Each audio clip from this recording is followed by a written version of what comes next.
ভিক্ষুক রাস্তা দিয়া যায় আর জমিদারের পুত্রবধূও যায়।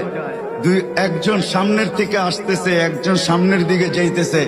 দুইজনের ক্রসিং এর সময় ভিক্ষুকের গায়ের কাদা জমিদারের পুত্রবধূর গায়ে লেগে গেছে। সে দুনিয়া আন্দার করে ফেলছে, স্বামীকে টাইকা নিয়ে আসছে, বলছে ভিক্ষুক আমার কাপড় নষ্ট করে দিছে। সে শুধু ভিক্ষুক ছিল না, বৃদ্ধ ছিল। বৃদ্ধ ছিল না শুধু, জীর্ণ ছিল, শীর্ণ ছিল। শরীরে কাপড় ছিল না, ফাটা চিরা কাপড় ছিল। পায়ে জুতা ছিল না, পেটে ভাত ছিল না।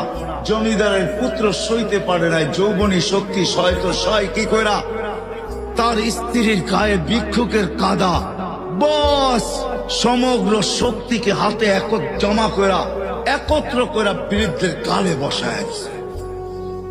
বৃদ্ধ কিচ্ছু বলে নাই, শুধু উপরের দিকে তাকায় দুই তিনটা শব্দ উচ্চারণ করছেন। শব্দগুলা হলো ইয়া আল্লাহ।